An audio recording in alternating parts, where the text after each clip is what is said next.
Mirëmbrëma dhe përshëndetje të gjithëve, mirë se vini në këtë foltore të kryetarit Partisë Demokratike, profesor Dr. Sali Berishës, me degët 1 dhe 3 në Tiranë.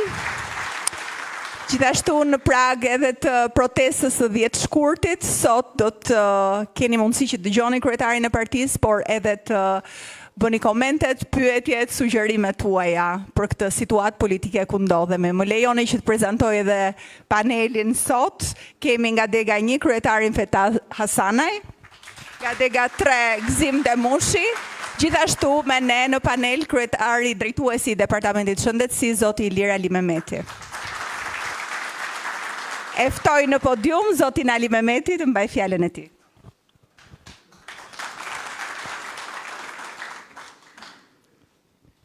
Nderuar miq, nderuar demokrat, nderuar qendestar, zonja Garot, nderuar kryetar zoti Hasanaj, zoti Demushi, nderuar kryetari i Partisë Demokratike, profesor Dr. Sali Berisha. Në radhë parë më lejoni të shpreh falënderimin tim personal po dhe të Partisë Demokratike për gjithë lodhjen, gjithë efortin, gjithë mbështetjen që keni dhënë këtë vit e këto vite të vështira. Me të vërtetë jeni ju shtylla kurrizore që ka arrit ta mbajë një situatë kur opozita ishte ndidhe dhe saj më të vështira. Ju falenderoj nga zemra për këtë. Po të mos kishit qenë ju, ne nuk ishim këtu duke bërë këtë diskutim sot. Patjetër degën 1 dhe degën 3 unë e njoh në mënyrë veçantë sepse jam mbi 20 vjet banor në këtë zonë, kështu që ne për problematikat tona mund të flasim çdo ditë, çdo natë, por ka një problem më të madh akoma për shtresën më vulnerabël popullatës tonë që janë të smurët. Në këtë fundjavë këtu nëse keni vënë re kush ka të smurë në shtëpi, smurë kronik, smurë akut, mund vëre që tregu farmaceutik hyri në kaos. Qeveria, Ministria e Shëndetësisë në një mënyrë krejtësisht pa paralajmëruar ndërhyu tek çmimet cif të barnave dhe sot farmacistët u gjendën me një situatë ku ata nuk arrinin dot përmbushnin barnat e rimbursueshme për pacientët, patjetër për një sër ilaçesh. Nuk po flasim për gjë, po për ata që patën ndryshime. Nuk qenë të lajmëruar as urdhri farmacistit, as unioni farmaceutik, dhe për këtë ju vun kurriz farmacistët, pse ju a shpjegoj unë. Por në radhë parë kuptojmë diçka, që çdo gjë që ndodh në shëndetësi, në këtë rast farmaceutik, është në kurriz të njerëzve, është kurriz të smurëve, është kurriz të jetës dhe të shëndetit. Pra nuk është thjesht një diçka administrative vogël. U rritën çmimet e barnave, të 10 barnave pa u shpjegu fare. Disa çmime u arritën deri në 40 fish. Shumë çmime 2 dhe 3 fishuan. Pa pas një kuptim, pa pas një transparencë, pa diskutu pse ndodhi kjo. Ministria e Shëndetësisë është aty për të tutelu smurin, për të tutelu njerëzit, se patjetër biznesi i intereson të shes nga ana tij. Por pas një transparencë, pa folur me organet kompetente dhe grupet e interesit, shtoi mbi 40 barna, 2 deri 3 fish, madje një ilaç i caktuar është dhe 40 fish më shumë. Këto janë antibiotik, këto janë ilaçe antitumorale, këto janë ilaçe për smundje autoimune, këto janë ilaçe për diabetin. Praktikisht për shumë smundje nga të cilat vujnë shumë njerëz. Në kurriz të kujt? Në kurriz patjetër të fondit publik dhe në kurriz të atyre që janë të siguruar që s'përfitojnë nga xhepi i tyre. Për interes të disa firmave, dhe ne kemi parë se si edhe vitin e kaluar, fondi i sigurimeve me rimbursimet fiktive që ka pas i ka kushtuar qindra miliona dëm fondit publik dhe parave tona në kurriz të jetës dhe shëndetit. E nga krahu tjetër, i kërkon farmacistëve që të zbatojnë disa çmime, të cilat nuk u kanë ardhur sepse nuk është miratuar ende lista, që ata të shesin më pak se sa që kanë thonë t'i blej më përpara. Sepse zinxhirin e kanë lënë mbosh, depot farmaceutike shesin me një çmim më të lartë, ndërkohë që atyre u kërkohet t'ia japin pacientit me një çmim më të ulët. Në kurriz të farmaceutikës dhe duke ja lënë atyre, le të themi, topin, patatën e nxehtë, sepse janë ata që po bëjnë dëmin. Në këto kushte, t'jemi shumë të qartë. Vuan gjithmonë pacientët dhe ne kemi marrë shumë raportime si departament për pacientë që po bëjnë ECA-ke nga mjeku, tek farmacisti, tek spitali, tek qendra shëndetësore dhe nuk po arrin zgjedhin problemin e tyre. Për një arsye dhe vetëm një arsye, që Ministria e Shëndetësisë punon pa plan, se Ministria e Shëndetësisë nuk punon në drejtim të pacientit, po punon vetëm drejtim të disa xhepave përkatës. Dhe ja vën në kurriz në fund fare dhe çon si zakonisht një shtresë kundër një tjetër. Shtresën e pacientëve, kundër shtresës farmaciste, që në fakt është e njëjta shtresë, se të dyja tentojnë ndihmojnë jetën, tentojnë të ndihmojnë shtetin. Në këto kushte nuk ka se si neve të mos flisim për këtë situatë këtu. Kjo kërkon një zgjidhje të menjëhershme. Kjo kërkon një përgjigje cilët neve duhet t'ja japim me do e mos. Datë 10 shkurt ne na jepet mundësia të japim një përgjigje qeverisë dhe për këtë situatë që shkakton dita ditës, çdo ditë që kalon na ndodh një aferë, çdo ditë që kalon neve na ndodh një abuzim, po kurse si nuk mund tolerohet kjo kur është në kurriz të jetës së shtetit. Prandaj miq, unë ju bëj një thirrje juve, kjo qeveri këtu rrëzohet vetëm me protestë, kjo qeveri këtu rrëzohet vetëm me revoltë, kërkohet qëndres, kërkohet guxim, kërkohet kurajo, kërkohet që neve aty në shesh thrasim këdo dhe u bëj një thirrje të veçantë shoqatave të pacientëve, mjekëve, farmacistëve, stomatologëve, infermierëve, çdo personel shtetësor që e din shumë mirë këtë problem dhe si kjo ndikon.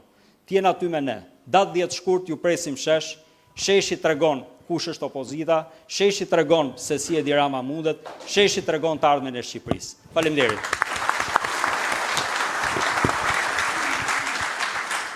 Faleminderit Ilir, kam kënaqësinë që të ftoj në podium kryetarin e Partisë Demokratike, profesor Dr. Sali Berisha.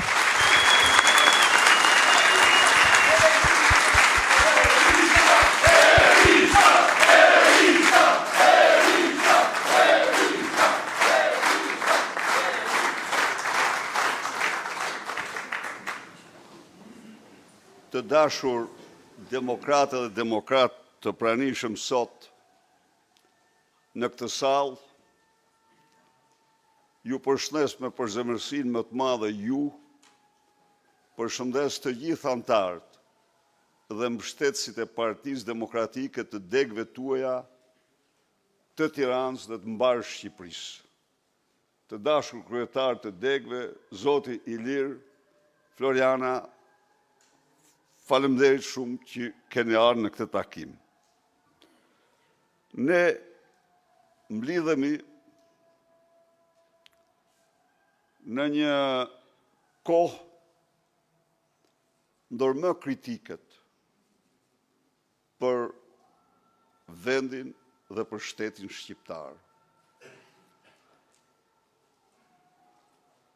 Mblidhemi një kohë në të cilën kurrë në histori nuk ka ekzistuar një degradim kaq ekstrem i atij që quhet shtet.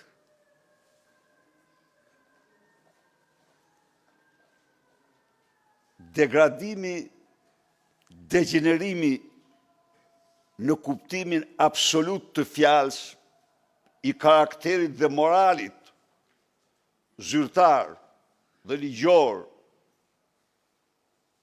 të njerëzve të këtij pushteti te i kalon çdo lloj parashikimi, libri apo që mund të keni lexuar apo filmi që mund të keni parë.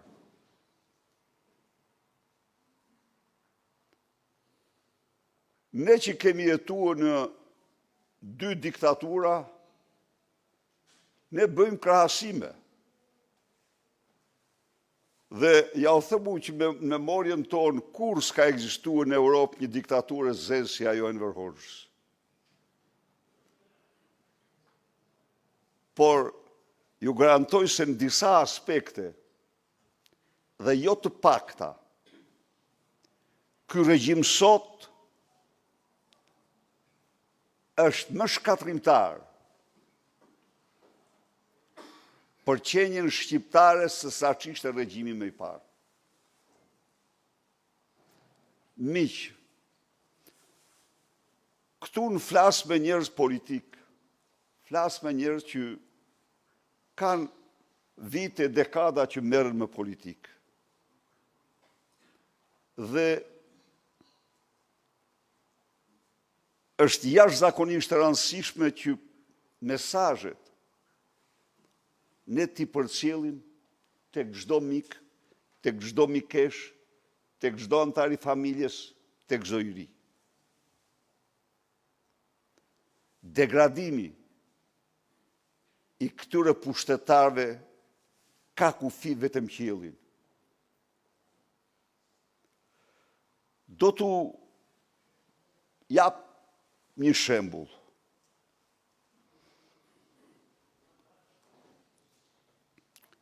Ish kryeministri i Italisë i ndjerë, një mik i madh i Shqipërisë, Silvio Berlusconi. E majta komuniste italiane ju përvesh, por dhe kur ishte kryeministër në detyrë, kur kryesonte G7-ën, ai nuk ju shmang urdhrave të drejtësisë. Edhe kur ato shënonin pa drejtësinë më të madhe, ai nuk ju shmang. Ai nuk tha kurrë se nuk do paraqiten. Shikoni shëndodh me këte bastard të xhelatëve komunistë, të Spiro Koleks dhe të Kristaq Rams. Shikoni mi si merr zvar, shtetin dhe çdo gjë. A ka turp më të madh? Më thoni, a ka turp më të madh? A mund të bëjë një turp më të madh ata gjykatës që duhet të jenë gjykatësit më e prorë, tuaj, tonët, të shqiptarëve, të vendit, të shtetit, që trajtojnë veten si larva, pa karakter, pa dinjitet, pa shtu kryqëzore, pa asgjë. Po mos harroni, sa ata gjykatësit që vendosin për të drejtën tonë, ata vendosin. Ata pranojnë çdo lloj poshtrimi dhe çdo lloj vetë poshtrimi. Pse? Nuk besoj se ata do të donin të poshtrohen dhe të poshtrohen.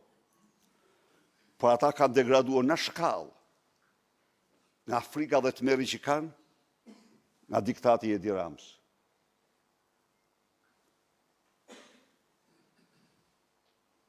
Pra, dhe ky është shembulli më i fundit. Ky është shembulli më i fundit. Se mund të marrim në dhjetra shembull. Nuk ka. Nuk ekziston.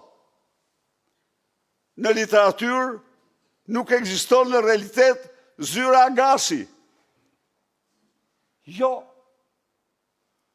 A mund të imagjinoj ju një kryeministër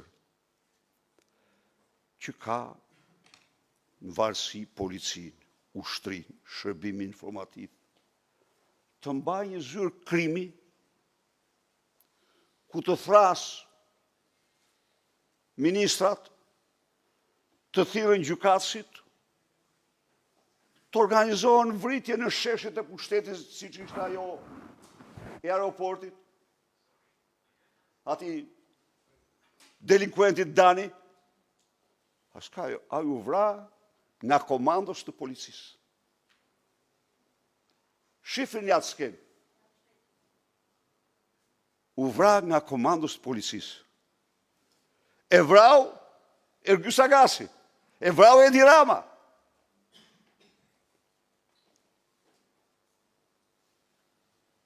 A mundet një kryeministër,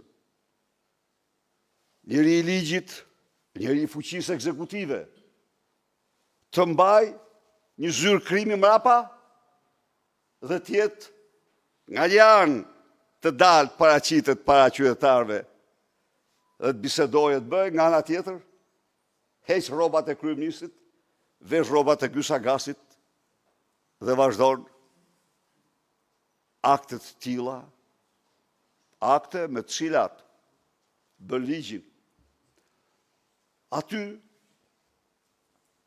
Miqa i ka përvetësuar për familjen e tij 500-600 milion euro o dhe më shumë. Po kjo është vetëm një aspekt. Kjo është vetëm një aspekt.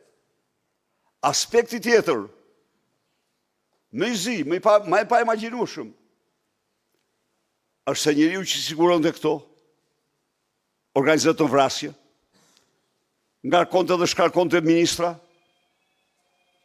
dhe bënte çdo gjë. Nuk mund të ketë shkallë më ekstreme degradimi të një shteti sa kjo. Nuk mund të ketë përçmim më të madh për shqiptarët na foshnjë gjërë tek më i moshuari. Tani,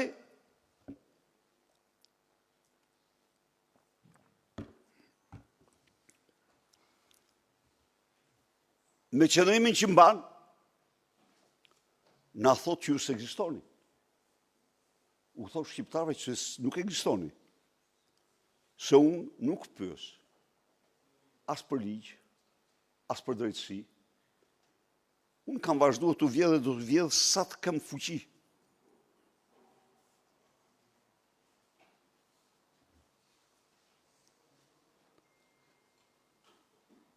Miq, nuk është vetëm kaq. Një dimension tjetër më i zi këtij regjimi është censura që vihet mbi ne, mbi ju, mbi qytetarët. E pat ju një dosje doli, se si X televizor mirë të 2 milion, se si televizioni tjetër mirë të 3 milion, se si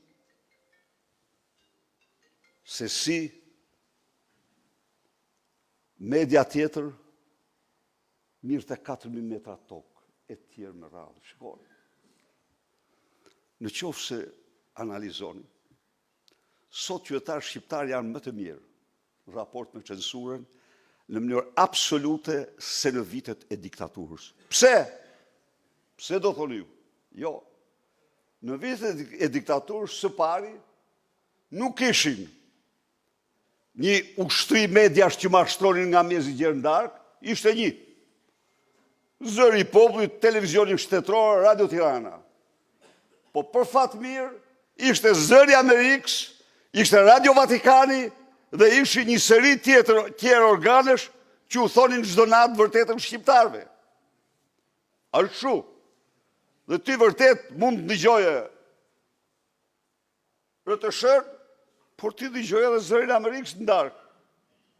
Ata që dinin gjuhë të huaja përpiqeshin të merrin, kurse kjo është bërë ferë, është bërë të merë. Një ushtri mercenarësh, pa din, pa iman, pa nder, pa dignitet, fabrikojnë nga mëngjesi gjerë ndark trillime dhe mashtrime për të mashtruar njerëz dhe për të mbrojtur Edi Ramën. Bëjnë gjithçka për të paraqitur çështja atë që nuk është çështje. Për spostuar vëmendjen të 4 anë, vetëm mos përqendrohemi tek Rama, Lubia.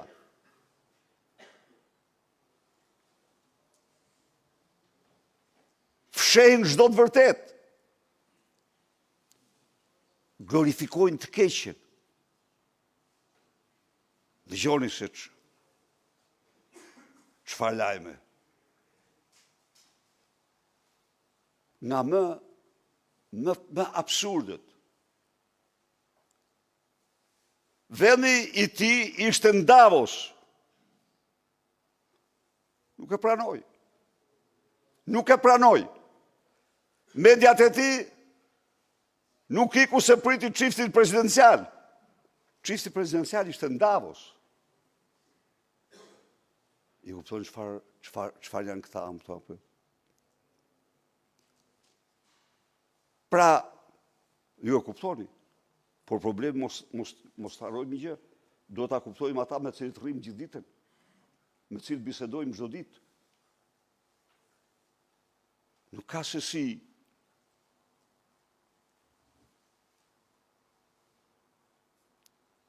mos jetë kjo një vështirësi shumë e madhe për ne. Unë i parashtroj këto, sepse ne jetojmë një kohë shumë të veçantë. Jetojmë një kohë të vështirë. Rikthehem në shkurtin e vitit 91. Regjimi i tyre vrau në rrugët e Tiranës dhe në lagjen 10, 8 qytetarë. Bërshri Kallashi në Firë kundër 12 të tjerë, 3 të tjerë, e me radhë. Por ne adolem. Ne çfarë bëmë në atë kohë? Ata donin me çdo kusht na tërhiqin në konflikt, në përleshje. Ne jo. Ne vazhduam në rrugën tonë. Por ne triumfuam. Alternativa jonë paqësore, revolta jonë paqësore, dominoi. Ama persistuam. Ne persistuam. Dhe ne duhet persistojmë. Unë e kuptoj. Çdo të thotë opozit pas 13 vitesh. Çdo të thotë persekutim pas 13 vitesh. Sot kisha një tri, një grup trish në zyrë, dhe njeri për tyre më thotë,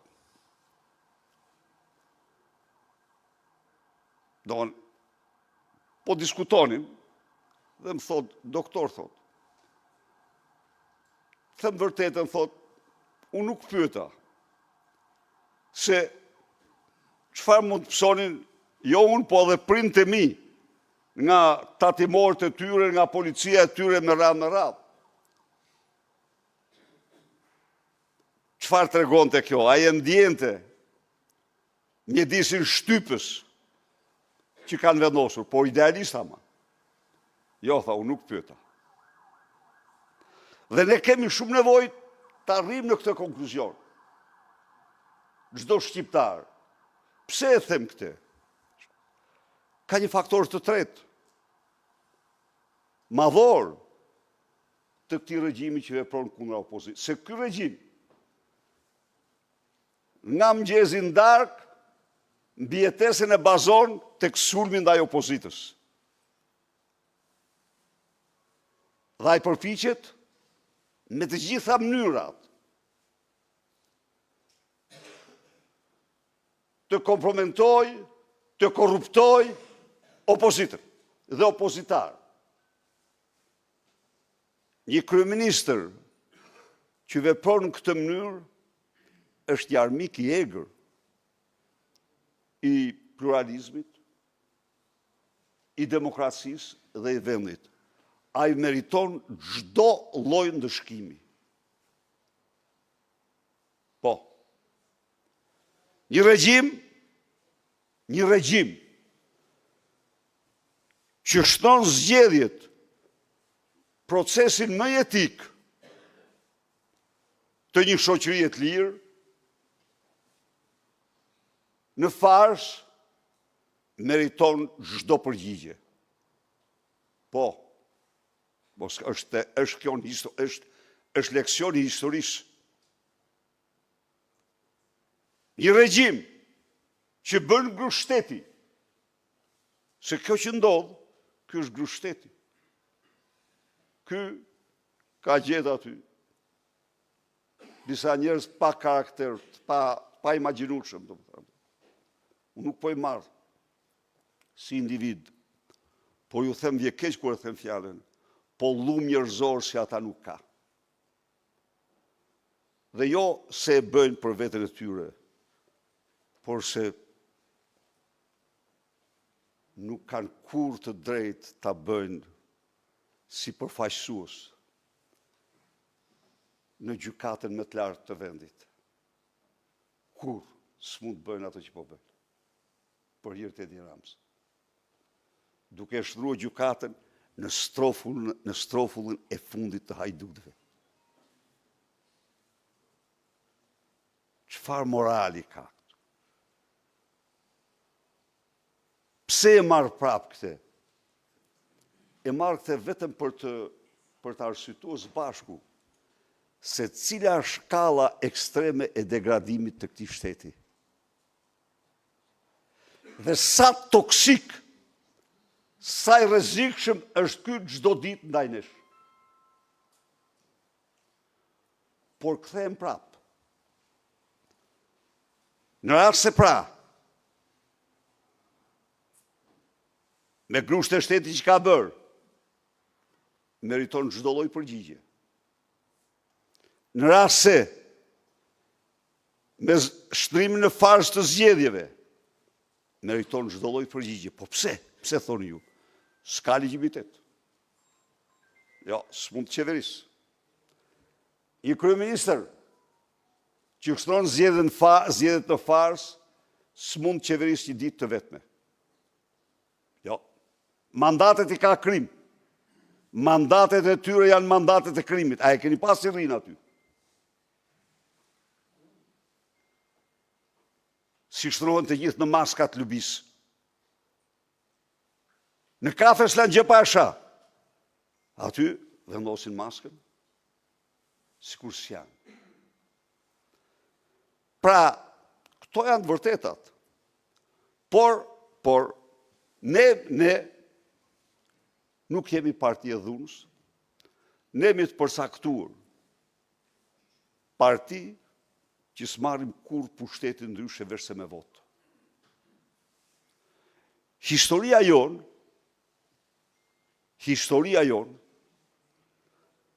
po ta studioni, po ta shifni, ka faktuar që ne kemi pas të drejtë.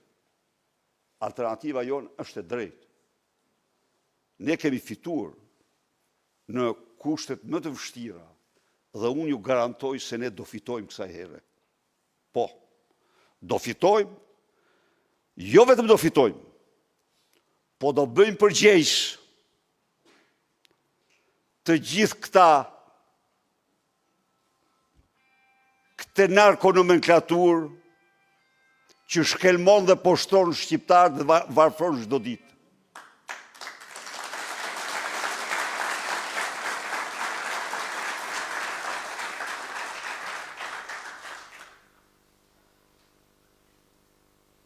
Ne do fitojmë.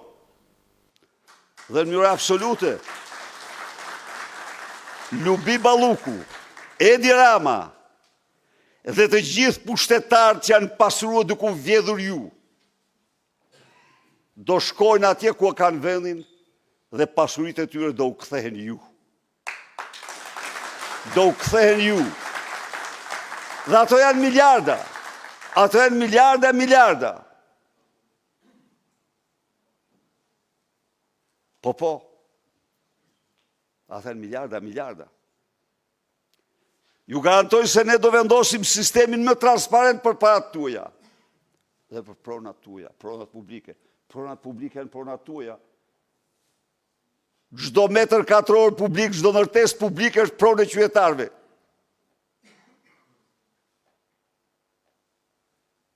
Por asgjë nuk mund të realizohet pa përmbysjen e tij. Ne duhet ta përmbysim këtë regjim. Ne duhet ta përmbysim dhe do ta përmbysim atë.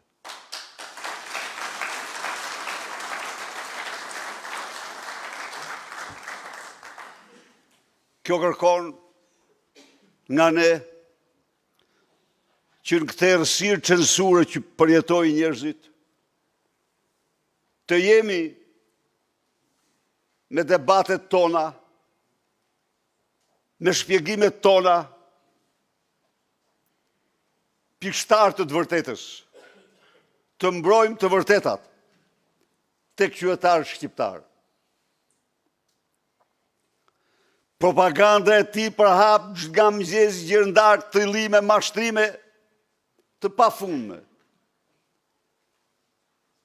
Ne s'kemi asnjë rrugë tjetër përballje përveç aty në rrjeteve sociale tona, që duhet t'i përdorim në shkallë maksimale, por mbi të gjitha takimet me njëri tjetrin. Me qëllim. Takime me qëllim.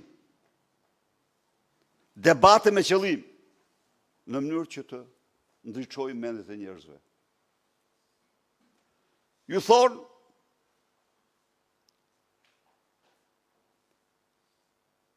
cili është mashtrimi më i madh?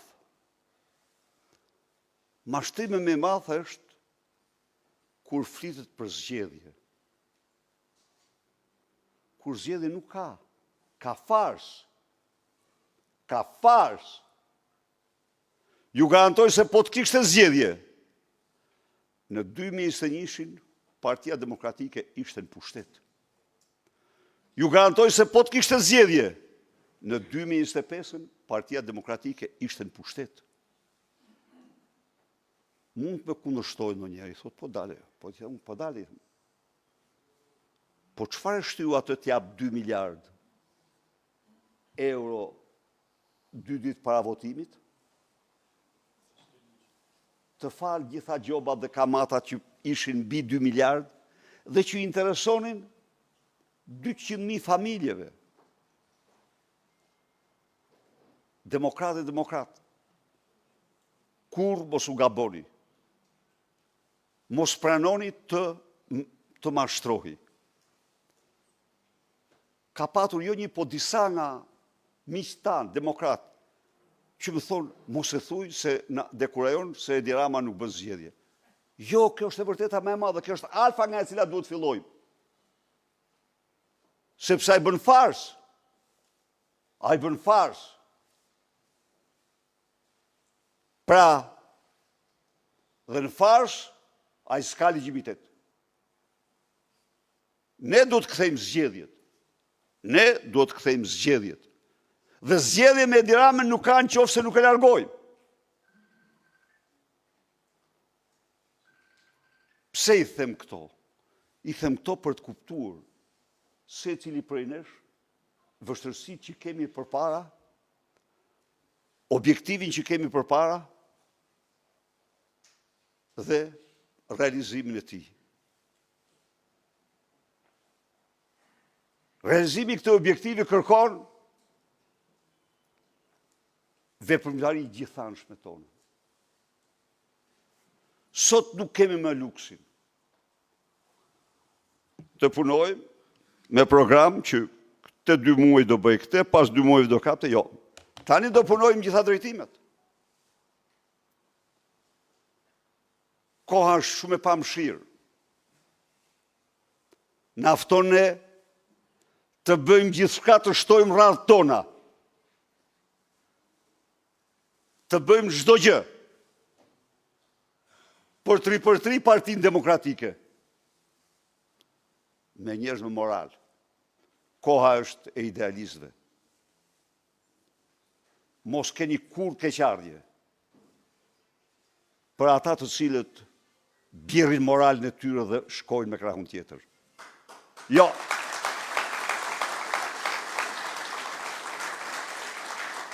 Nuk më vjen mirë ta citoj sot këtu, se unë e Iliri jemi mjek.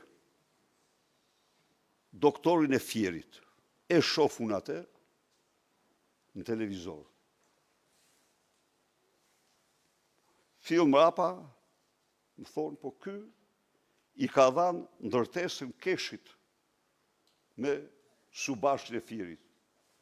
Po mira doktor, Keshit, ja dhe, s'kam kundërshtim. Po shpirtin mos ja shit Subashit. Në qoftë se ti ke qëndruar 30 vjet në PD, dhe tani vjen na thu formulat e Subashit, ti je Subash. S'lidh gjë me demokracinë ty ma, e ke lanë. Dhe ne, në një mënyrë ose një tjetër, nga kjo kategori do ndahemi. Pse? Pse? Ja u thëmë ju. ne nuk kemi kartë tjetër përveç asaj të idealeve dhe moralit tonë. Qoftë se ne pranojmë ta heqin një nga një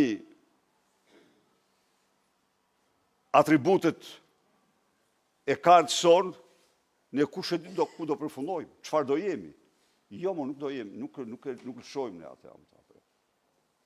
Asnjëri, qoftë se do të luftojmë, ke biznes, egzofsh, po kur këte parti peng me biznesin tënë s'mund ta mbash. Rri, bëju njëri çdo, sepse të bëjnë presion, rjanash. Po jo, të na bësh, të bësh sigur jeme ne dhe të bësh punë e tjetrit. Ndaj dhe, ky është një proces, miq. Mos keni keqardhje. Përpiquni të afroni, të antarësoni çdo njeri të ndershëm. Çdo idealist. As një keqardhje për ata të cilët bëjnë sigur janë me ne, dhe në fakt punojnë për Edi Ramën. Nuk na duhen gjë ata ne. S'kemi lidhje me ta. E thash këte, sepse kjo kohë është kohë e vështirë. Kjo kohë kërkon që ne, unë e di që fare normale të thoni se do merremi vetëm me këtë. Jo, do merremi me shumë gjëra një kohë. Do merremi me protestet, do bëjmë gjithçka për suksesin e saj. Do merremi me seksionin, do bëjmë gjithçka që ta ngrem në kam dhe ta kemi sa më të fortë. Do merremi me antarësime të reja, do bëjmë gjithçka që të tërheqim të reja, qytetar, idealist, njerëz me vlera. Do bëjmë gjithçka për të nxitur frymën e revoltës në çdo zemër, në çdo shpirt, në çdo vatër tek çdo shqiptar. Revolt dhe vetëm revolt.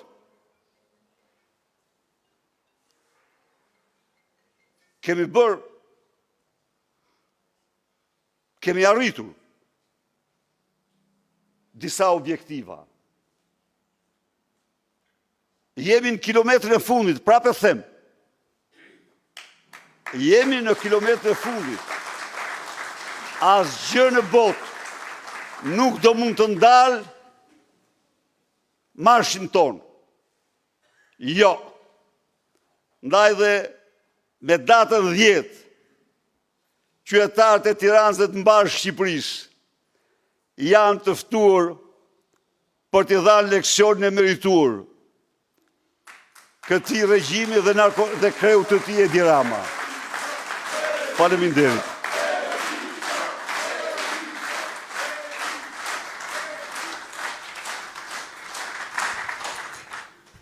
Faleminderit, doktor Berisha. Kalojmë tani në hapësirën tuaj për diskutime. Kush e dëshiron fjalën?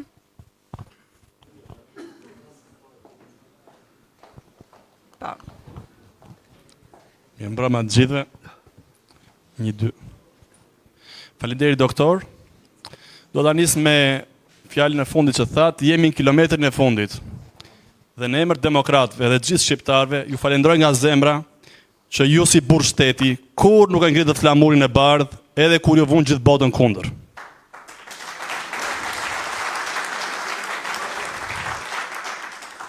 Ne gjithë si demokratë qëndruam që ky vend mos kthente prapë në monizëm. Sot shpesh thuhet që s'ka alternativë, po ju keni dëshmuar të gjithë ju bashkë që PD-ja ka qenë alternativë, sepse PD-ja të rinjve i jepte shkollën, Edi Rama u jep drogën. PD-ja i çonte në auditor, Rama i çon në burg ose në vare. Sot rinia ka dy zgjedhje, o të përqafoj narkotrafikantët ose të largohet në migracion. Por kjo nuk i shërben familjes shqiptare, kjo nuk i shërben Shqipërisë. Nuk i shërben ekonomisë dhe të ardhmes së këtij vendi. Ndaj unë, doktor, kërkoj nga ju që ne jo thjesht të ndërtojmë Ministrinë e Arsimit, por të ndërtojmë Ministrinë e Edukimit. Të rrisim brezën e frymë kritike. Të mos marrin vetëm një diplomë, por të jenë njerëz dinjitoz, njerëz që kur nuk e ulin kokën si të gjithë demokratët.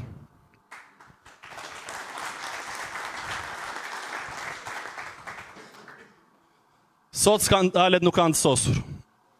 Po të kthehemi tek morali, Edi Rama me ju, doktor, është mira herë më larg.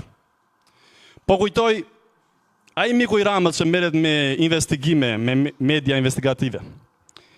I çoi ministrit kulturës një vajzë për ta joshur, dhe brenda natës ministri kulturës u shkarkua. I çuan Ilir Metës ose i montuan një video për 700 euro që kur nuk u morën. Ilir Meta dha dorëheqjen dhe doli para drejtësisë pa imunitet. Sot Edi Rama del me foto që ka qenë takim me turqit, me Belinda Ballukun dhe me zvendësin e vet. Ata turqit kanë marrë 50 milion euro shtesë te tuneli Llogaras. Atje nuk ka hekur mjaftueshëm dhe i bëj thirrje shqiptarëve mos kaloni nga tuneli, se mund të rrezikoni jetën. 2 ura janë denoncuar, nuk ekzistojnë dhe legët janë marrë. Dhe Edi Rama nuk jep dorëheqjen. Ky njeri është pa moral. Ky del mes parlamentit dhe i thot shqiptarëve, unë jam hajdut, po hajdut kanë gjithë botën, ndaj mos u mërzisni. Unë po e rregulloj me familjen presidenciale dhe ju s'po vëni dot gjë me spakun mua. Pra një arrogant, por mbi të gjitha një hajdut që po merr kohë nëpërmjet mercenarëve që kanë gjykatë kushtetuese dhe në drejtësi për të vazhduar për të vjedhur shqiptarët, për të vazhduar për të grabitur Shqipërinë dhe për të fituar azil politik. Sa ai mbështetjen e Trumpit nuk e merr kurrë. Ma besoni këtë gjë. Me sa kanë dalë deri më sot, dhe nëse dosja Akshit hapet, ma besoni, sepse socialistët po godasin njëri tjetrin. Partia Socialiste sot është si Titaniku, ku të gjithë shtyjnë e godasin njëri tjetrin, kush të hipit e varka dhe shpëtimit largohet nga një që përfundoset. Ma besoni këtë gjë. Me sa kanë dëgjuar për ato video, jo vetëm vjedhjet e të çmendura që kanë dalë, por të gjithë shqiptarët nëse do i shohin, do kërkojnë vetëm një gjë, të ribëhet shteti nga e para. Një shtet që përfundon në duart e një banditi, që gjithë ministrat varen nga një bandit, nga koordinatori i krimit i Edi Ramës, është një shtet që ka marrë fund përfundimisht. Këta kanë marrë të dhënat e kadastrës. Këta kanë marrë sistemin TIMS. Këta kanë marrë dhënat personale të çdo shqiptari. Ja kanë dhënë patronazhistëve për të patronazhuar votën. Patronazhistët nuk janë aktivistë të PS-s, janë kriminal. Dhe ne do të merrem me kriminalët, t'i vëmë para drejtësisë, sepse ndryshe kjo Shqipëri do votoj kurrë lirë.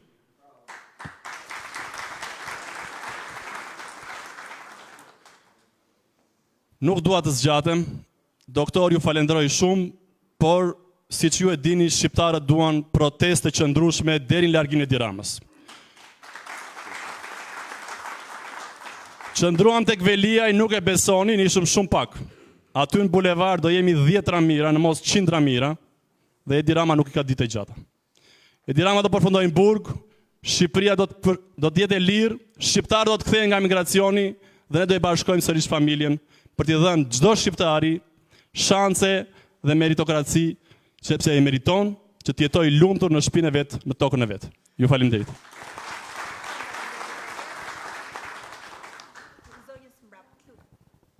E kishte zonja mbrapa përpara. Pastaj. Mirëmbrëma doktor, mirëmbrëma paneli. Kisha 2 pyetje. E para lidhet me drejtësinë në Shqipëri, e cila vetëm drejtësi nuk mund quhet. I është vënë shkelmi kushtetutës nga të gjitha anët. I është vënë shkelmi kushtetutës nga të gjitha anët. Dësha të dija doktor nga ju, me ardhjen tuaj në pushtet. A do të bëni këto gjyqtare, gjykata që na drejtojnë shtetin sot që i vënë ligjet si mas shefit? Në rast se fëmia im mund të bëjë një gabim, ai e plas atje brenda në burg dhe nuk e nxjerr. Po ato të vetat që vjedhin. Po ato maskaralliqet që bëjnë që populli shef për ditë me sy. A do shkojnë vend kjo drejtësi doktor me ardhjen tuaj në pushtet? Besoj se po.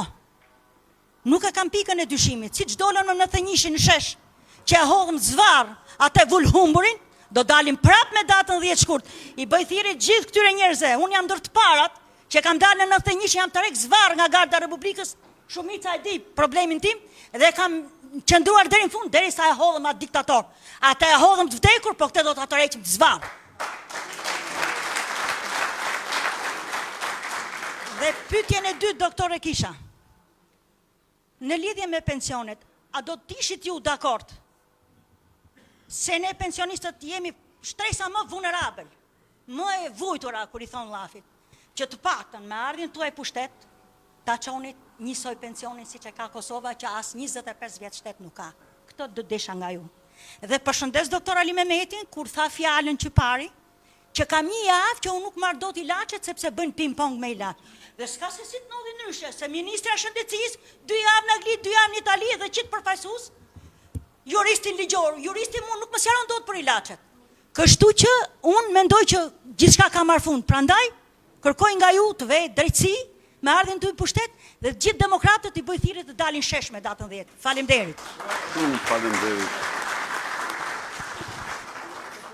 Edhe i tjetër, pastaj 3. Rama doktor Berisha. Turoj shëndet. Faleminderit.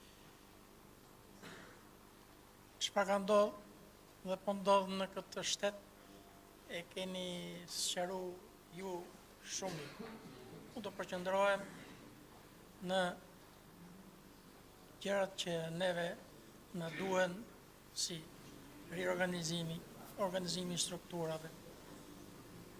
Të mbledhim sa më shumë dhe të korrigjojmë gabimet, sepse ditët dhe orët janë shumë të ngarkuara që ne t'i kundërvijemi këtij shteti bank i cili po e boshatis vendin në mënyrë të frikshme. Edhe një aspekt që e kam original dhe të pa më syet në digju me vesh. Në zonën e Shëngjergjit, të një celul banditësh e hajdutësh mbi 30-40 veta qenë administrative, si ju e njihni mirë dhe pushtetin lokal, këto ditë të fundit masi e ndjejnë që shteti po shkërmoqet me shpejtësi, kanë fillu të lëvizin doktor. Pa përmenemit të një dhe kam dhe fis të largët të babës. Thash pse ka ik nga, po tha, kam gjetë një vend qikë më të mirë në Tiranë. Masi zbrita nga autobusi, se do të pyesë ta zgjat shumë, dhe më thot tjetri, jo tha, kanë fillu tikin, tha, sepse e din që shumë shpejt këtu nuk kanë vend, sepse e qenë administrative ma 5-6 vete, jo 20 veta, edhe morin rroga maksimal. I bie shkurt. Ne këto ditë që në ka ngel, dhe them do ta ngrejmë stekën, mobilizohemi, i madhe i vogël, të dëhym strukturave në terren, të shohim ku kemi në të medë të në afrohen njerëzit. Dhe mobilizohemi që data 10 tjetë ma e fuqishme se gjitha mitingjet që kemi bërë. Nuk kemi rrugë dalje tjetër. Ky është i pamërshirshëm. Të ndëgjosh sot që Balluku, se po ndjon, Balluku ishte në janar, ishte përndjegu, ishte pushume. Mrapa gjykata kushtetuese i hoqi atë mbrojtjen. Kishte lëshu atje 100 sa hektar, jo kishte grabit aty dhe jo kishte dhënë tjerëve për resort. More këtu po bëhet ajo që e pa imagjinueshme. Ne nuk duhet na zër gjumi. I madhe i vogël të lëmi natët. Kush do që na le të jetë nga tjetë vetëm të vijë ta përzëm, sepse ky po na nxjerr nga Shqipëria me dhunë. Edhe një herë të mobilizuar dhe me datën 10 të shkëlqejmë dhe këtij t'i tregojmë vendin. Turoj gjithë mirë doktor Berisha. Shumë faleminderit. Shumë faleminderit. Po përgjigjem pak këtyre dhe pastaj vazhdojmë me këtë po.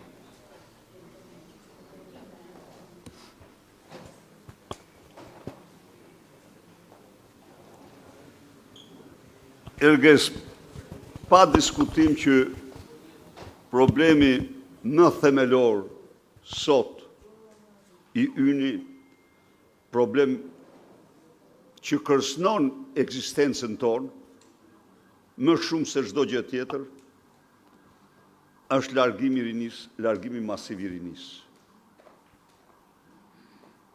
Statistika më e fundit është kjo. Të rinjt shqiptar largohen 4 herë më shumë, 400% më shumë se të rinjt serb, se të rritë e vendeve tjera, se të rritë turqë. Po kjo, po ta përkthejmë në të ardhme për kombin, kjo është një rrokullisje e tmerrshme. Kjo tregon atë që thot OKB-ja, që ti do kesh numrin më të ulët të fëmijëve, të lindur, më të ulët të çifteve, dhe do kesh fatin e sigurt drejt të zvoglimit dhe largimit si kom nga harta e dheut. Ky, me këto politika, se nuk është një situatë në një botë të hapur, me disnivele ekonomike, lëvizjet janë të pashmangshme. Por ama, çdo shqiptari duhet i themi, se në vitin 2007, gjërë në vitin 2014, numri shqiptarëve në Shqipëri u rrit nga vitin vit. Dhe ky është grafiku që kam këtu i këtij instituti, i prodhuar nga instituti aktual i statistikave. Kjo është e vërteta. Çfarë tregon kjo? Kjo tregon se në rast se ndiqen politikat e drejta, politikat e duhura, të rinjt kanë dëshirën e parë të ndërtojnë ëndrrën e tyre në vendin e tyre. Se të rinjt janë ëndër. Ata duhet të ndërtojnë familjen, duhet të ndërtojnë të ardhmen, duhet të kenë shtëpi, me fjalë shumë normal.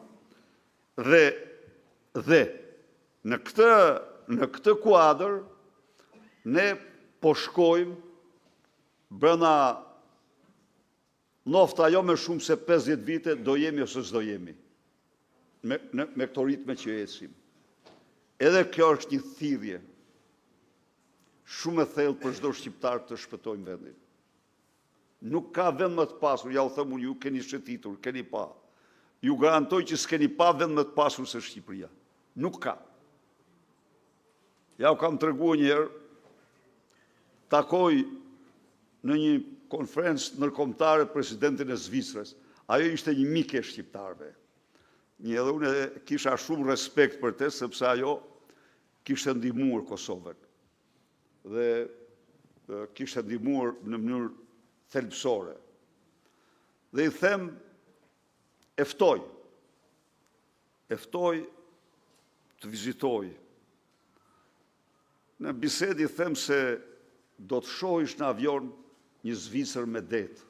Ajo me njëherë u kontraktua.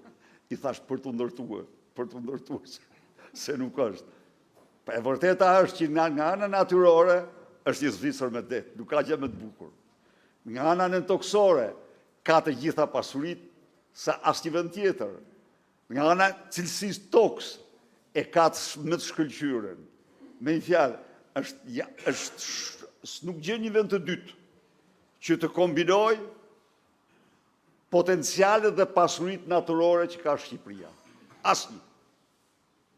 Imagjino një vend i vogël, me rezerva botërore kromi, me rezerva botërore nikeli, me sasi nafte më shumë se vendet tjera përreth. Pra ka gjithë këto avantazhe. Po këto varet si shërben. Varet si shfrytëzon. I shfrytëzon me idenë dhe besimin që duhet ndahen me qytetarët. Qytetarët duhet fitojnë diçka. Secili qytetar duhet fitojnë nga kjo pasuri. Dhe ai fitimin e ndjen jo se merr gur apo merr rrogë më të lartë. Me rrogë më të lartë dalin tek pensionet. Me gjysmën e taksave, të nivelit taksave që janë sot, ne rritem dyfishuam pensionet e ulta, mbi dyfishuam rrogat, dhe ju them pa asnjë lloj propagande se sot pensionet duhet ishin të paktën 3 herë më të larta, minimumi 3 herë më të larta, dhe se kishte çdo lloj mundësie për të qenë 3 herë më të larta. dhe kam dhënë shumë herë shpesh këtu shembullin e rumunëve. Rumunët në vitin 2013-2012 kishin edhe rrogat dhe pensionet me të ulta se ne. Në të ulta. 4 herë më të larta i kanë sot rrogën minimale dhe pensionet ata se sa ne.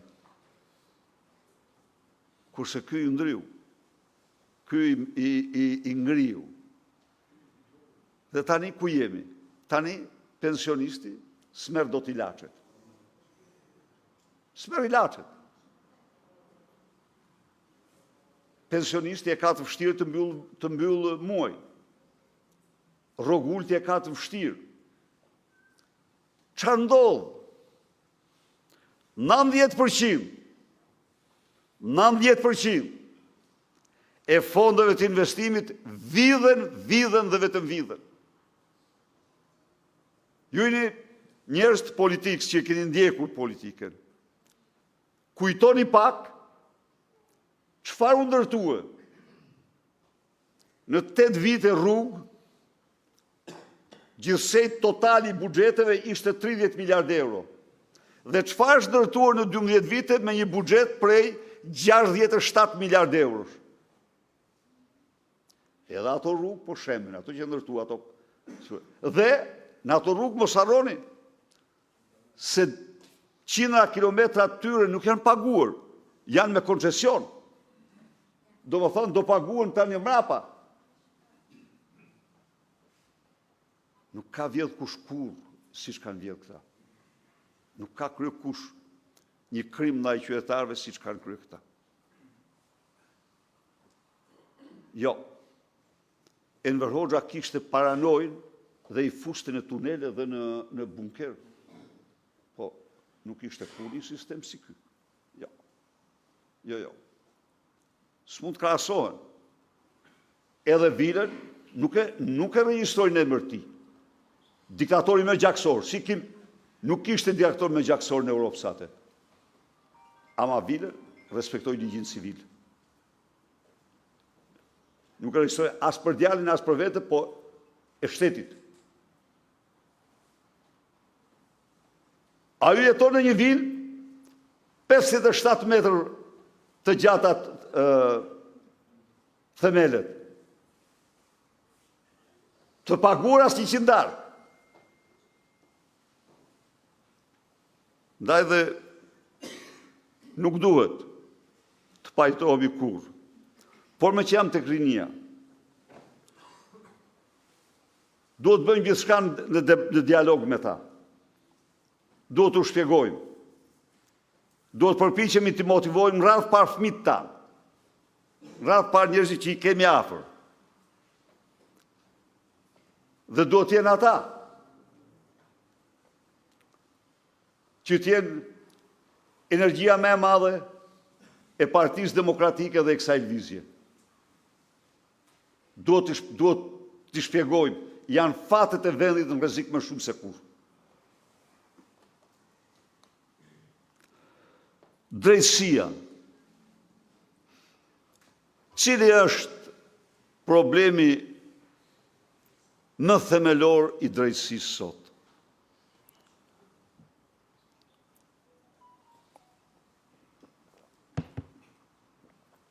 E parë, pas kaq vitesh, problemi absolut i tyre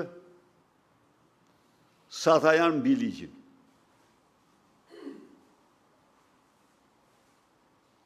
Kjo është fatkesia më e madhe kombëtare. Sa ata qëndrojnë duke mos patur asnjë llogaridhanie, ka prej tyre më kriminal se çdo kriminal. Ka prej tyre më të korruptuar se çdo të korruptuar. Dhe dalin më thonë mua, si thua ti këtyre kështu, pse, po si të mos i them unë, ku unë e kam këtu dokumentin, që punojësja, oficerja e BKH-s, mora shembull, dhe jo me kot nuk e mora shem po. Pasi bën të gjithë pazaret, midis kartelit Çela dhe prokurorëve të Spakut, 3 prokurorëve, pasi bën të gjithë pazaret, për 70.000 euro, për 30.000 euro, për kaq, për aq, dhe Taulant Balla me ta, janë në dosje.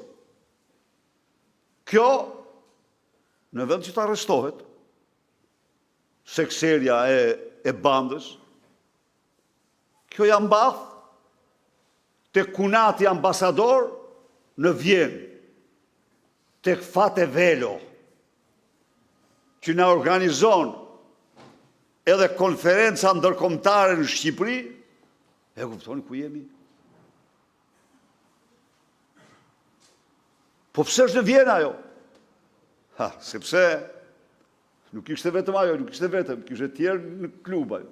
Dhe si kjo ka plot aty. Vat Staka me dokumenta. Është urdhëruar nga Çela të shkojnë të lirojnë Lulzim Kullën që i vuri dinamiti. Terroristët që i vurin dinamitin në nshalt bicikletës Lulzim Kullës. Dhe Taulant Balla me te ka shkoj ka lirue. Dhe janë të lirë ata. Po këte, më mirë se kush do tjetër e din prokuror, që kanë dosje. Për këta ligji s'funksionon. Po në qofë se s'funksionon ligji, ata shërohen gjithë një më shumë në një bandë të pa imagjinueshme. Kur do të çfarë bëjnë?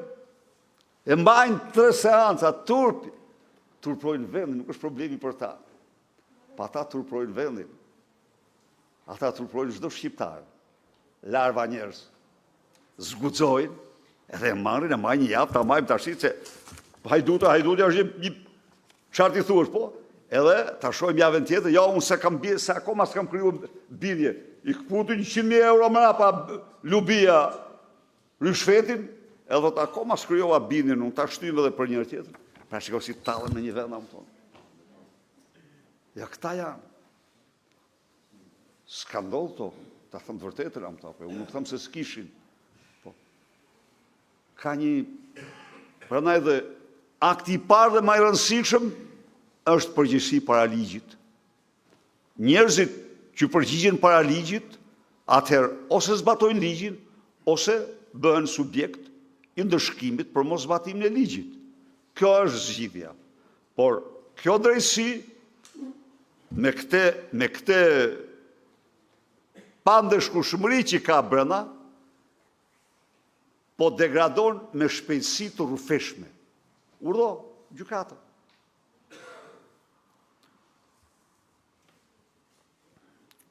Për pensionet e thash, për ilaçet. Zoti Ali Mehmeti ka qenë një avokat i palodhur i interesave të smurëve në Shqipëri. Çështja e ilaçeve ngjitet absolutisht në krime kundër njerëzimit. Ajo që ndodh me vëllezërit dhe motrat tona në spitalin onkologjik, ajo përbën në të gjitha konventat krim kundër njerëzimit. Dhe ajo është vepër korruptive 100% e këtyre qeveritarëve. 2. Ne kishim një ligj. Çfarë thoshte ligji ynë? Erdhëm ne në atë kohë dhe expensa s'kishim, po atë përpjekja jonë për të qenë në qytetarëve. Ligji, ne e shifnim që vinin ilaçe nga zvinin. Me efekt, pa efekt, të s'ka durat, pa s'ka durat, dhe vum një ligj. Që në Republikën e Shqipërisë nuk tregtohet asnjë ilaç i cili, nuk ka marrë certifikatën e Entit Evropian të ilaçeve. Nuk është faktuar pra që është ilaç me efekte me këto. Jo vetëm kaq, ose Amerikanit. Jo vetëm kaq, jo. Që nuk tregtohet në 2 vendet Bashkimit Evropian. Dhe kjo çfarë siguronte? Kjo siguronte ilaçe të njëjta si në Itali, si në Gjermani, si në Greqi. Dhe shqiptarët mjekoshin, sot është merë.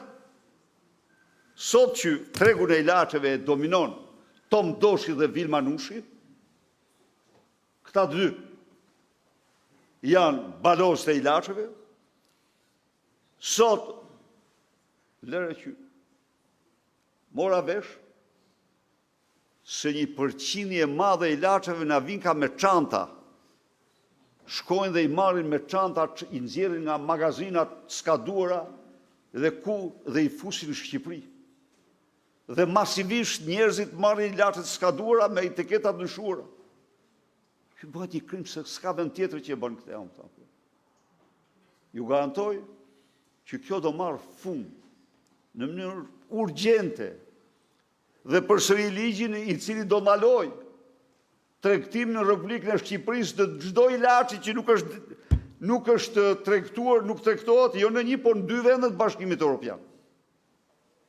Sikundër, rimbursimet do të jenë të plota. Zgjidhja e problemit të ilaçeve është një çështje themelore. Nuk kanë efekt. Ndjej dhimbjen më të madhe kur e them se jam mjek.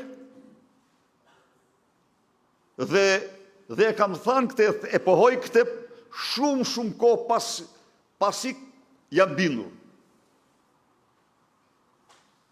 Pasi jam bindur që njerëzit kanë të drejtë. Këta janë papërgjegjshëm.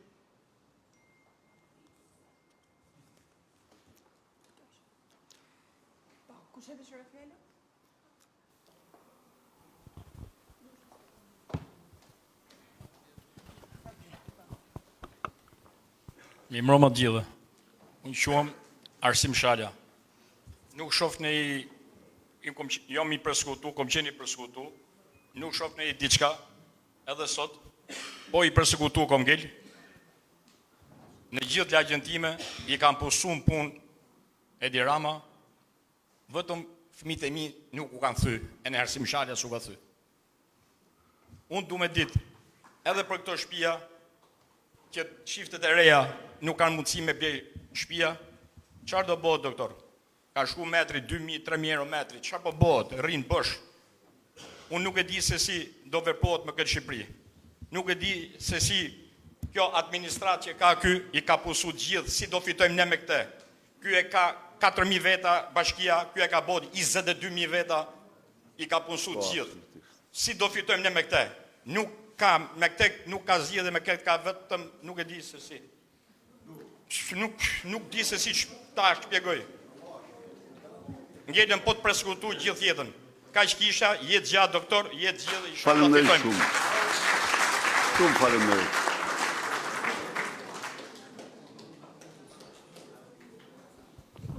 Spari, ja doj, pëse kjo është temë shumë po. Spari të gjejmë shkakun, pse ka ndodhë kjo, pse po ndodhë kjo. Kjo ndodhë vetëm për shkak të narkoshtetit. Në qoftë se nga vitet 2007, 2014, numri shqiptarëve në Shqipëri rritej,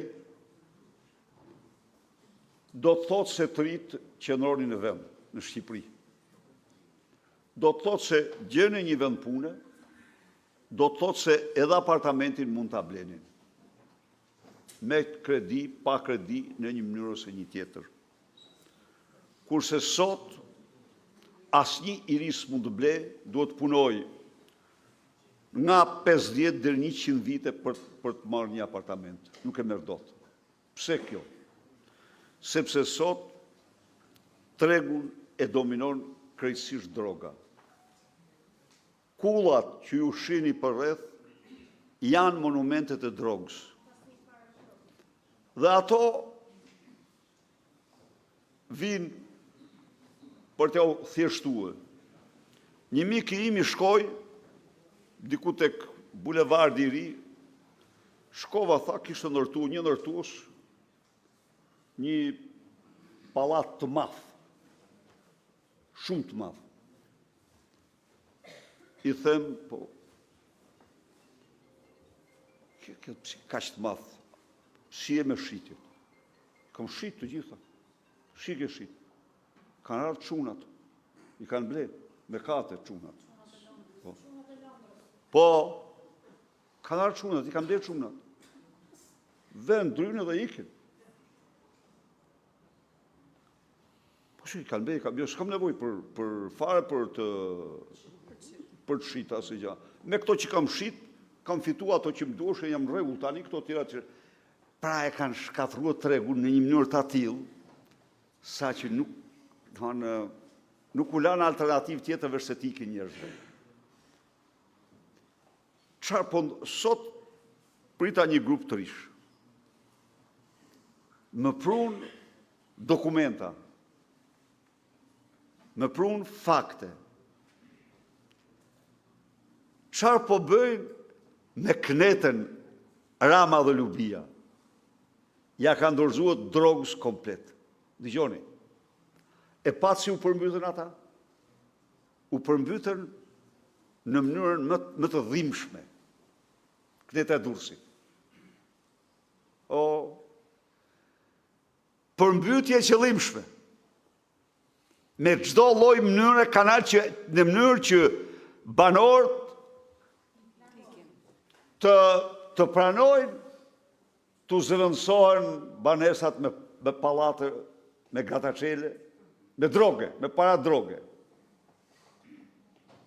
Akte më të pa imagjinu, më kriminale, ata kishin ka bukur, bravo u qoftë, i përgëzova, sepse çfarë kishin bërë ata, do anë tregonin atë guximin e tyre për të bërë avokatër të atyre qytetarëve.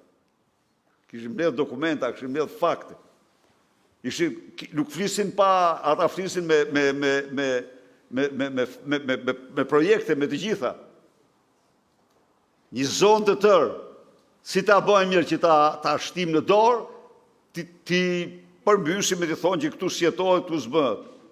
6.000 banesat përmbytura, as 100 darkë se u ka këthy e gjërë sot. Si do bëjmë, pa diskutim. Ne kemi deklaruar në këto kushte, do bëhet gjithçka burimet e tyre të gjindet, çdo burim i paligjshëm do të konfiskohet. Por kjo nuk e zgjidh. E zgjidh ndërtimi.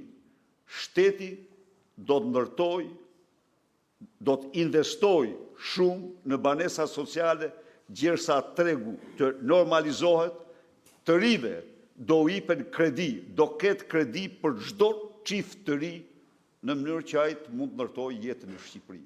Pra duhet se stërimi është një çështje shumë e rëndësishme, shumë delikate, në qoftë se ne duam që të rinë në Shqipëri. Përndryshe, ai shkon gjatë një shtëpi sociale atje ku shkon sa për të futur kokën e fillon jetën atje edhe ikën nga Shqipëria. E zgjidhshme, kjo është e zgjidhshme. Të them unë, kjo është e zgjidhshme, sepse shteti ka të gjitha potencialet, të gjitha mundësit të ndërtoj, të përcaktoj, të investojnë në ndërtesa sociale dhe të shes me çmime të arsyeshme, ose me kredi.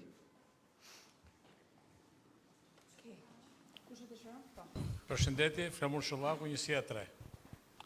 Ju përshëndes doktor, ju përshëndes gjithëve qendrëstarë që e kemi sjellë Partinë Demokratike dhe po shpëtojnë demokracinë. Kam të problem. E para, për thirrje që të marrin pjesë në protestë për të shpëtuar votën e lirë. Është cënuar shenjtëria e votës. S'ka demokraci pa votë. I bëj thirrje që nga Saranda e deri në Tropoj. Vota e lirë është shenjtëria e saj, shpëton demokracinë. Kjo është e para.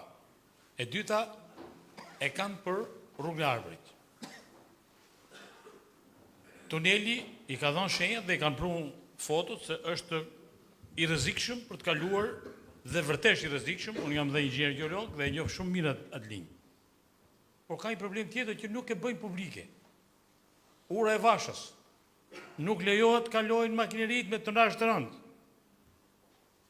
Shkoj e inauguroj atje dhe e provonte me të hedhme atje sikur për të lute ura apo zë lute ura. Ura e Vashës është shumë serioze. Makinat e kromit, tonazhi të rëndë i devijojnë dhe i fusin rrugën e vjetër.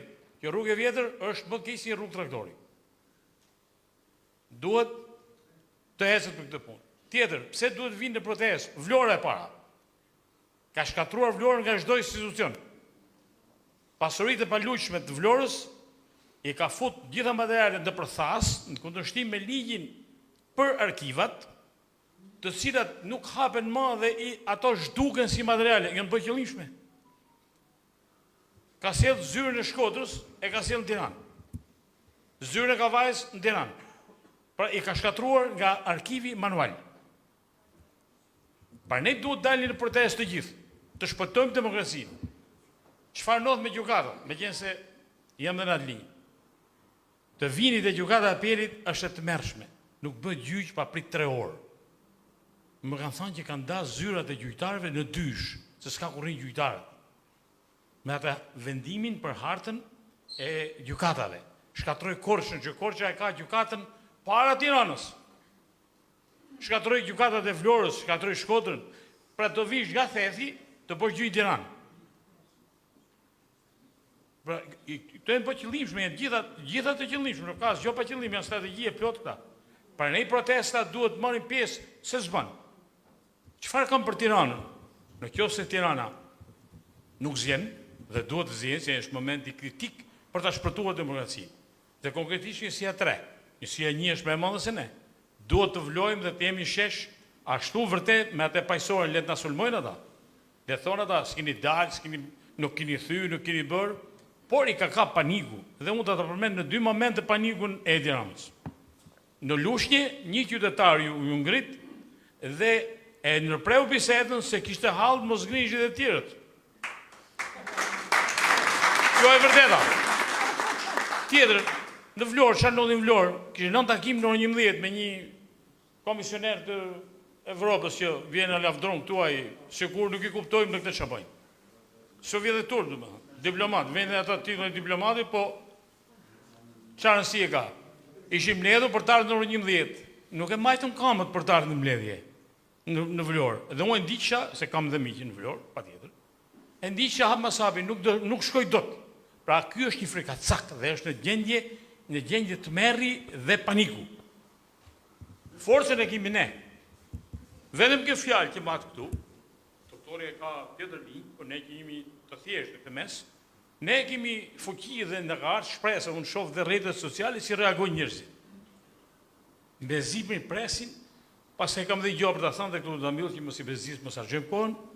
Mezi presin doktorën në 12 kur ju dilni konferencë shtypi konkretisht socialistët se ne e dim në tjerë çfarë do të denoncosh se s'bën. Ata janë ju mi presin sigurisht ju mi presin.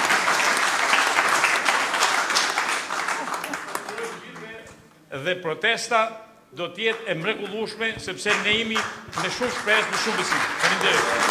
Faleminderit. Pa. Viron Bezhani, njësia 3, LSI. I nderuar zoti Berisha.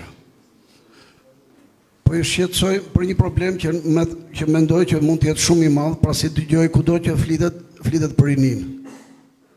Do doja të bëja një pyetje. Për çilë rini? Rinin obeze, rinin e drogës, apo rinin atë që duam ne aktive? Kur thëm 3 nivel, janë të 3 këto. Që të zgjedhin të gjithë këtu i kanë fëmijë, janë prindër dhe kanë dëshirë që fëmijët e tyre të jenë sa më aktiv, sa më sportiv, por dhe sa më që të përballojnë jetën sa më mirë. Për të qenë këto kushte, duhet patjetër një vlerësim i jashtëzakonshëm i sportit, i cili është në nivelin, mund të themi, më minimal. Mos themi në skëter. Vetëm me parada, vetëm me kudo nuk e po e dëgjoj një herë fjalën sport. Nuk po të dëgjoj as tek ne në LSI, as nuk e dëgjoj, duan parlament. Ajo që më shqetëson më tepër është kjo. Nuk po flas për Komitetin Olimpik, e di që kryeministri do e mbajnë në të zi, do mbajnë në paligjshmëri. Po flas për sportin përgjithësi. Federatat nuk kanë lek për të bërë aktivitete. Por ajo që është më e shqetësueshme është që mundohen në këto ditë, sepse unë e di që keni shumë hadhe, keni shumë probleme, nga po të ndryshmet si me ligjet, si me, mund të themi, me drejtësim, me miksin, doktori e të gjitha, por problemi edhe i sportit është në vazhdim. Dhe që të kemi edhe neve të flasim me rinin, duhet patjetër një vlerësim i jashtëzakonshëm në parlament. Ajo që më shqetëson është se me kuadrët që bisedoj, me të vërtetë është një shqetësim. Më thonë, vetëm një fjalë, ku të shkojmë? Nuk na do njeri, nuk e do njeri sportin, thonë. Edhe kjo më shqetëson. Në qoftë se neve do kemi një vlerësim për sportin, unë ju garantoj që data 10 do t'jetë në radhë parë vetëm me sportist. Dhe të kesh sportist do të thotë që të kesh një rini aktive. Ju e dini më mirë se keni provuar që në 90-ën me një rini aktive ju më të merrni çdo gjë.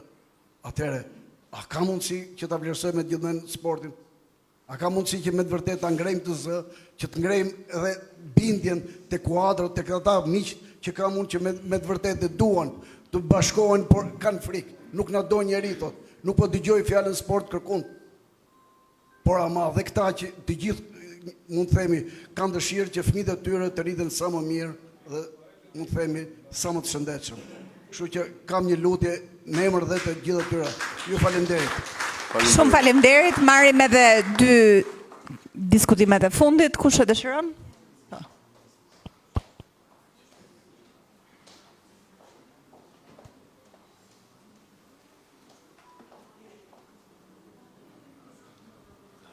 Mi mbrëma, Eugen Sheho, po ulem se mbje më marë. Tani kisha, po mi më s'ka gjë, kisha një konstatim vetëm, u bo protesta, unë nuk isha, jam këtu. Tani, gjitha jo protesti arriti qëllimin. Në momentin që u pëmbyllet diskutimi, rinia që ishte këtu për para, hiku. Ne jemi këtu, do të trokasim njëri tjetrin. Pyetja ime është, qa impulsesh po i jepen bazës demokrate, që këto impulset përçojnë edhe tek ata që janë neutral, që nesër të kthehen dhe të kthejnë sistemin, një e para punës. E dyta, ishte, unë kam kap edhe kohën e ta shduquajturit çeku i bardh, dhe asnjë gjë nuk ndodhi. Pasuria e shtetit e dikurshme shkoi për dhjam qeni ke oligarkët, biznesmenët e tjerë. Tani, pse nuk përdoret më termi pasuria e shtetit? Asnjë parti, si ajo që është në pushtet, si PD-ja nuk e ka përdorur ndonjëherë. Pasuria e shtetit, për mua nuk është term socialist. Kam punu brezat, prindrit tanë, prindrit e prindërve tanë, për këtë shtet që është dhe pasurin që e morën oligarkët e tjerë. A ka dhe një diçka tjetër fare që t'i bishkurt mos i lodh njerëzit për patronazhistët. Këtu isha me një shok që më tha, hajde ulemi, tha, nga funi, a i hiku tani, hajde ulemi nga funi, tha, se kam grun në punë shtet, tha, dhe me më kap kamera, tha, mi bëjmë probleme. Ku jemi pas 35 vjetësh, mos me qenë njeriu i lirë, të shprehet në mënyrë të lirshme, ose të kritikojë e tjerë. A ka PD-ja, seksioni juridik, që do krijoj ligjet në të ardhmen, një projekt ligj, që dilni ju aty në foltore, ose tribunët e PD-s, dhe të thonë, në ditën e parë që ne do marrim pushtetin, patronazhistët do penalizohen me këtë apo atë sankcion. Kaq, faleminderit, dhe ju uroj gjithë mira. Shumë faleminderit për ndërhyrjen. Do më lejoni të përgjigjem, që të mos po. Flamur, shtrove problemin ose fole për rrugën e Arbrit. Ajo rrugë që ta dini ju, kilometër për kilometër, ka kushtuar rreth 1 milion euro për kilometër më shumë se rruga e Kombit. Rruga e Kombit është 27 metra e gjerë dhe në terenin absolutisht më të vështirë në zonën e Shpalit që mund të ketë nga ana inxhinierike. Rruga e Arbrit ka kushtuar 10 milion euro bashkë me tunelin për kilometër, e Arbrit me 10 metra gjerësi ka kushtuar 11 milion euro.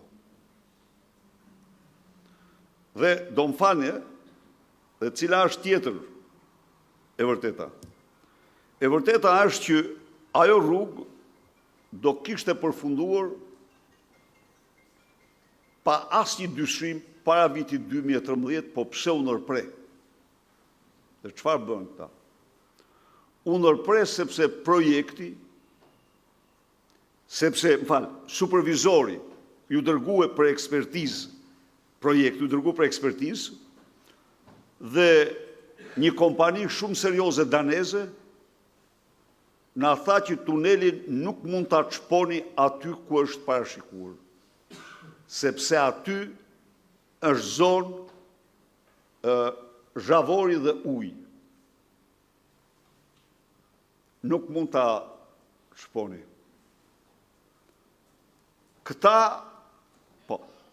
Këta zotrit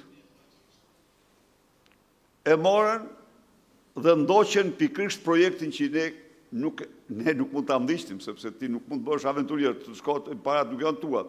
Të thotë një kompani botërore që kjo është, sa është gjeologji, është e thjesht, aty bën çpimin, gjë çfarë ka, nuk është një ata çoje sonda tregon gjithë shtresat, çfarë janë më thonë, po. Ata shkuan dhe ndoqen atë projekt. Dhe si të shifni, çfarë rrugë është ajo, si e ka ndërtuar? Rrugë që çdo ditë dalin standardet e saj, që safrohen kërkun dhe standarde të një rrugë. Uroj 100 herë që ai tunel të rezistoj, megjithse në para 2-3 javësh ai dha shenja shumë të këqija. Të gjitha rrugë që kanë ndërtuar, pa përjashtim, janë shembull, kudo që i kanë ndërtuar. Pse janë shembull? Tani do të tregoj prapë këtu një histori. Në vitin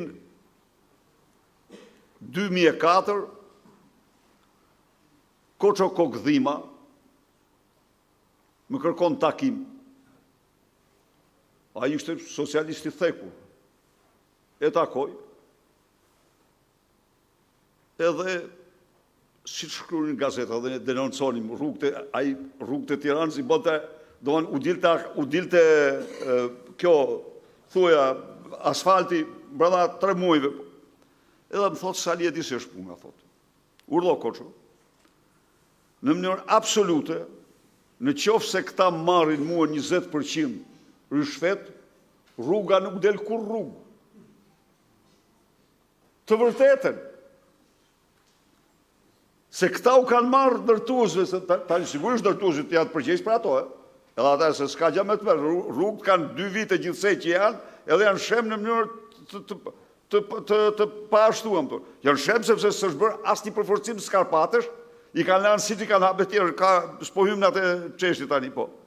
Pra këta, jo vetëm që i kanë ndërtuar me një çmim 5 deri në 10 herë më shtret, por kudo që i kanë ndërtuar jashtë të gjitha standardeve. Kjo është. Dhe kjo është, ke shumë të drejtë, e gjithë zona verindore duhet të protestoj, se shkoj 13 vjetë ndërtimi i saj dhe në fund e shef çka dalë. Shembu këtu, shembu aty.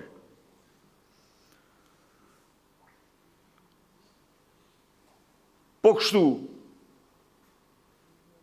prit aeroporti Vlorës, nuk do dalë gjithje më shumë në dritë korrupsionit mërshëm me te. Duke dalë, me që po kryeni nga vjedhjet më të mëdha në Ballkan, thoni që ky është aeroporti më i madh në Ballkan. Po çfarë ignorancë, si mund të shesin ti një ignorancë këtij? Po çfarë duhet aeroporti më i madh në Ballkan në Vlorë, na thuj pak herë. Çfarë duhet? Brigjet shqiptare nuk janë brigje dimrore, nuk janë Antalya, as Kreta. Kjo është e njohur. Ujrat shqiptare në dimër nuk janë ujra për turizëm. E që do në atër, për 3 muaj verë do të ndërtosht aeroportin më të madh Ballkan? Në një kohë kur i gjithë bregu, sot për sot, ka 12.000 shtretër. Nga Vlora gjerë në Kepin e Stilës. Dhe doli që dikush në atë ministri kishtë ta në orë zotëri. Të ndërtojmë një herë 30 milion euro. Normal. Dhe kur këtë i plotësoj pasagjerë, do ndërtojmë, do shtojmë 30 milion. Dhe me radhë, se kështu, aeroporti Tiranë sesin të formë. Jo këta, sepse duon të vjedhin. Dhe cili është tani? Duhet t'ja u shpjegoni çdo njeriu. Ne do nga taksat tuaja çdo vit do i paguen kompanisë 10 milion euro bileta. Biletat munguara. 120 milion euro është borxhi që ne do paguajmë shteti, taksat, se janë shteti s'ka, po. Është borxhi që do paguajmë për biletat e munguara. S'do ketë. Pra, çfarë do ndodhë këto? Këto 120 milion ndahen midis Lubis edhe Edi Rams. Si mund të firmoset kjo? Ju, zotëri folë për pronat shtetërore, këtë drejtë shumë. Tani ne nuk themi me shtetërore, themi publike, çdo thot publike të qytetarëve. Janë pronat qytetarëve. Dhe u them unë ju, pasuria numër 1 për çdo shqiptar ka qenë Porti i Durrësit. Po. Porti i Durrësit, në qoftë se vlerësojnë tërësinë e vet me terrenin, me kalatat, me portin e ankorimit anijeve, ai shkon tek rreth 3-4 miliard. Ajo është pasuria më e madhe. Nga objektet e ndërtuara që ekzistojnë, se nuk po flas për rezervat minerare, sa ato kanë, po. Atëherë, çfarë bëri ky? E mori për vete. Absolutisht. Gjeti një arab, tha unë do investoj, sa do investon të arabi? 70 milion. 70 milion. Po aty toka 1.200.000 metër katror tokë, kushtojnë të paktën minimumi 2 miliard. 12.000 apartamente që do ndërtohen dhe 6 hotele përveç Marinës, kush i ka? Të kujt janë? A i ka thënë 70 milion do investoj unë, Alabari. Do investoj Rama me Çopjen, me Troplinin, me Strelen, me këta. Kjo është tyre. Kjo shumë të drejtë. 6 milion metër katror tokë publike, tokë tuaj, tokë shtetërore e qytetarëve. Ju ka dhanë klaneve të drogës për resorte turistike. 38.000 metër katror ju dha Troplinëve tek stadiumi Niko Dovana. Tokë publike për ndërtua ata 5 kulla dhe 12 ndërtime. Në korrik sa po marruan zgjedhjet. Me dokumenta. Toka edhe pasuria publike po plaçkitet në një mënyrë që s'është plaçkit kur më parë. Jam shumë dakord me ju dhe ju siguroj që do të rishqyrtojmë plotësisht. Dhe ne kemi një qëndrim shumë të favorshëm për sportin dhe do e ekspozojmë të gjithë qëndrimet tona, alternativen tonë për sportin, nxitjen dhe zhvillimin e tij. Sot, sporti, Edi Rama, është bërë, do më thënë,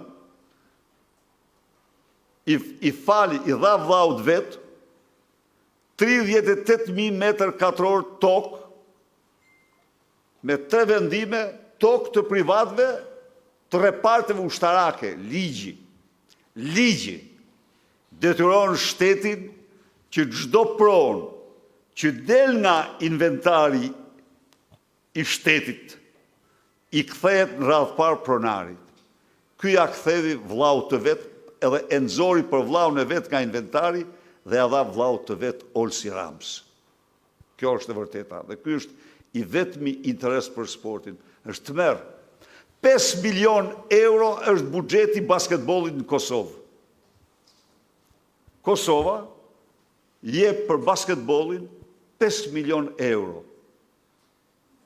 Shqipëria jep për basketbollin as 300.000 euro. Sigurisht që kjo situatë do përmbyset, do marrë fund. Ka ndonjë diskutim të fundit? Okej.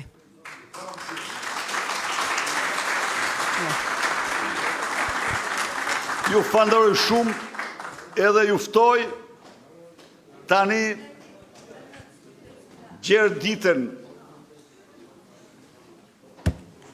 e martë 10 shkurt të gjithë bëjmë çdo përpjekje që të flasim atë ditë në emër shqiptarëve kudo që janë, ta dridh dhe thatë bukur ju. Edi Rami e ka kap frike të mërshme. Ju përgëzoj për konstatimet që ke bërë, edhe sot u detyruar të shtyj takimin me trit, ta regjistroj jo live, kështë njoftuar live dhe jo live, vetëm nga Afrika se mos po i ngrihen. Tokën doja dridhim në kam ati dhe aj nuk ka ta.